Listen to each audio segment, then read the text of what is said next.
안녕하세요. 스페이스 이지엇의 지윤입니다. 여러분은 혹시 다음과 같은 광고를 보신 적 있나요? 이것은 한 소셜커머스 회사가 올린 여행 패키지입니다.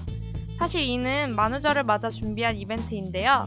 재미를 위한 이벤트이긴 하지만 이미 우주여행 관련 상품들이 존재한다는 거 알고 계셨나요?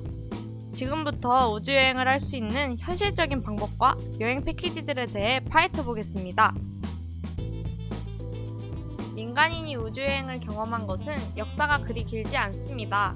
최초의 민간 우주여행자는 미국의 기업가 데니스 티토입니다.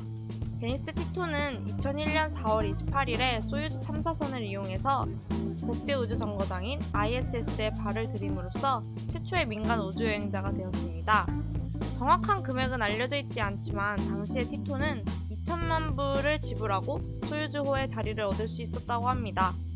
참고로 러시아를 제외한 기타 ISS 회원국들은 티토의 여행으로 ISS 임무가 방해를 받거나 아니면 예기치 않은 상황이 발생할까봐 티토의 우주 여행을 그렇게 반기지는 않았다고 합니다.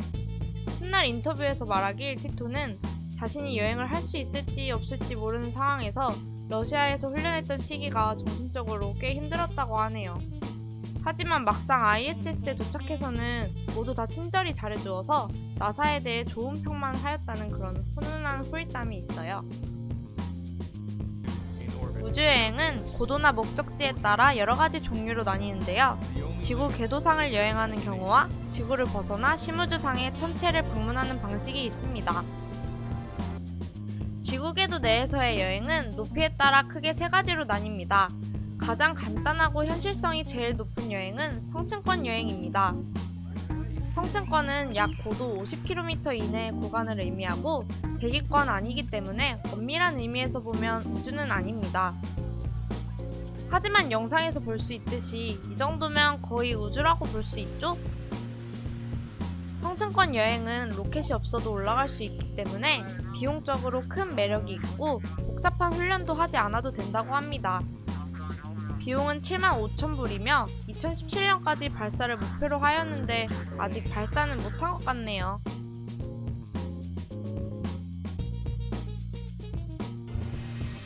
다음은 중궤도 여행입니다. 중궤도는 고도 약 100km 정도로 확실히 우주라고 할 수 있어요. 현재 중궤도 여행 패키지를 준비하고 있는 대표적인 회사는 괴짜 CEO로 유명한 리차드 브랜슨의 버진 갤럭틱입니다. 버진 갤럭틱사는 라인나이트2라는 모선을 이용해서 일정 높이로 올라간 후에 스페이스쉽2를 발사하는 방식으로 여행 비용을 절감하려고 합니다. 하지만 말이 쉽지 안정적으로 이를 수행할 수 있는 비행체를 개발하는 것은 결코 쉽지 않습니다. 실제로 2014년에 실험을 하다가 공중 폭발을 일으켰고 여행 패키지는 무기한으로 연기되었습니다. 개발은 아직 진행 중이라고 하니 조금만 더 기다려보면 좋은 결과가 있지 않을까요? 마지막으로 국제우주정거장에서 며칠을 지내다가 내려오는 궤도여행 코스도 있습니다. 앞서 설명한 데니스 티토와 같은 여러 우주여행객들이 이용한 코스인데 현재는 소유주 로켓을 사용하는 스페이스 어드벤처사가 유일하게 여행 패키지를 제공하고 있습니다. 패키지의 가격은 약 5,200만 불 정도이며 현재까지는 7명이 이용하였습니다. 이 패키지로 여행을 신청하면 약 열흘간을 ISS에서 지낼 수 있고 그곳에서 자유시간을 즐기거나 우주에서 진행하는 연구 프로그램을 보조하는 경험도 할 수 있다고 합니다. 이제 지구를 떠나 심우주로 향할 차례입니다.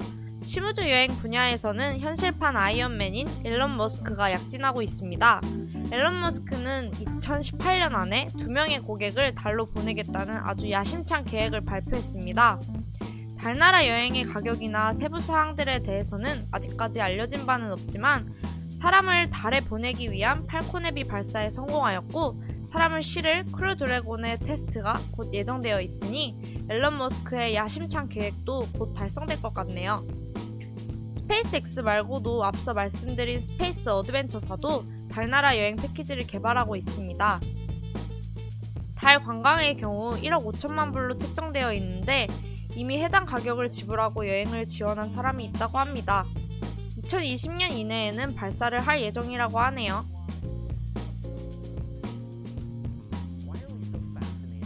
우주여행의 마지막 종착지인 화성입니다. 앨런 머스크는 예전부터 화성을 식민지화하겠다는 계획을 발표했었습니다. 먼저 약 100명을 지구 저궤도로 올릴 수 있는 BFR 발사체를 개발할 예정이라고 합니다. BFR은 42개의 엔진을 묶어서 만든 추진체로 매우 강력한 화력을 자랑할 것으로 예상됩니다.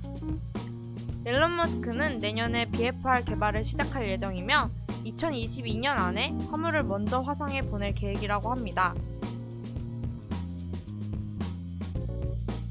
오늘은 우주여행의 종류에 대해서 한번 알아봤습니다.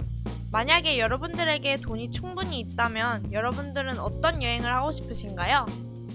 영상에 댓글을 남겨주시면 추첨을 통해 소소한 상품도 드리고 직접 여행을 보내드리는 것도 고려해보도록 하겠습니다. 영상을 재미있게 보셨다면 좋아요와 구독하기 버튼 한 번씩 눌러주세요. 그럼 안녕!